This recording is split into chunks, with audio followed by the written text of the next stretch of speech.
오늘부터 이란이 호르무즈 해협을 지나는 선박을 공격할 때마다 교량이나 발전소 한 곳을 폭격하겠다고 압박 수위를 높였습니다. 앞서 이란이 이번 주까지 종전 합의를 하지 않으면 발전소를 무너뜨릴 거라고 예고했었는데 이번에는 이란의 수도 테헤란이나 근처에 있는 시설을 대상으로 할 거라며 더 구체적인 경고에 나선 겁니다. 이스라엘 매체는 미국이 며칠 안에 폭격기를 동원해 이란의 지하 핵시설이 있는 곳으로 알려진 이른바 곡괭이 산을 타격하겠다는 계획을 이스라엘 정부에 통보했다고 보도하기도 했습니다. 트럼프 대통령은 이곳 시간으로 오늘 낮 델라웨어주 도버 공군기지에서 진행된 미군 장병 유해 귀환식에 참석해 애도를 표했습니다. 트럼프 대통령은 희생된 장병들이 이란의 핵무기 보유를 용납할 수 없다고 한 위대한 영웅들이었다면서 이란을 향해 큰 대가를 치를 거라고 말했습니다. 이 발언 들어보겠습니다. Iran targeting barracks. I don't know. Well, they're going to pay a big price. They're being decimated. 잠시 전 조지아주 고등학교를 방문해서는 이란과의 전쟁을 소규모 충돌이라고 표현하면서 미국의 압박으로 이란이 간절하게 협상을 원하고 있다고 말했는데요. 이 발언도 들어보시죠. But I say they're not ready to make a deal. Because every time they make a deal, they want to change it and everything. They're not ready. They'll be ready very soon.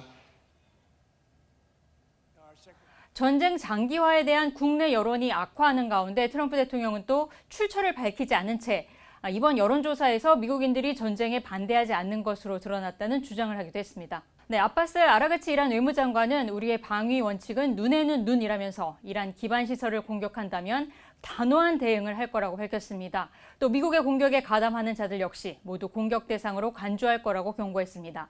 이란 이슬람 혁명 수비대는 앞서 이란이 요르단 미군 기지에 대한 보복 공습에 나섰고 미군 사상자가 또 발생했다고 주장했습니다. 미군 경납고를 공격해서 MQ-9 무인기 8대를 완전히 파괴했고 대형 헬기 2대도 심각하게 파손됐다고 말했습니다. 이란 협상단 대표인 갈리바프 의회 의장은 원유 수출과 관련한 강경한 입장도 밝혔는데요. X에 올린 글에서 이란이 석유를 판매하지 못하는 곳에서는 그 누구도 석유를 파지 못할 것이라면서 이란의 안보가 보장되지 않으면 중동 지역의 다른 인프라도 안전하지 않을 거라고 강조했습니다. 또 호르무즈 해협은 결코 전쟁 이전으로 돌아갈 수 없다면서 미군이 주둔하지 않아야 해협에서의 안보가 확보될 거라고 말했습니다.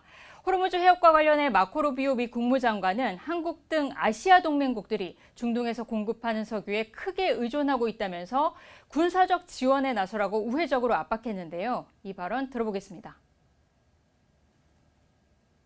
So we're going to continue to protect shipping.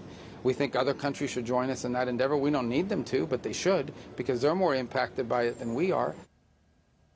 국제해운회의소는 예멘의 친이란 후티 반군이 선박들에게 직접 무전으로 경고 메시지를 오늘 전송했다고 밝혔습니다.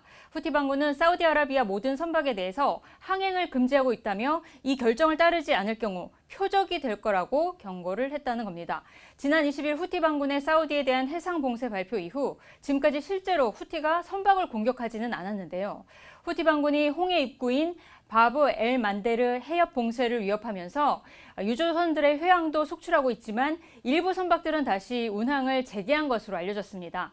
트럼프 대통령의 발전소 폭격 경고와 함께 이 홍해 봉쇄 우려까지 나오면서 국제유가는 오늘도 상승세를 이어갔는데요. 브렌트유는 어제보다 3.36% 오른 94달러 7센트로 마감했고 WTI 서부 텍사스산 원유도 2.95% 올랐습니다. 지금까지 워싱턴에서 전해드렸습니다.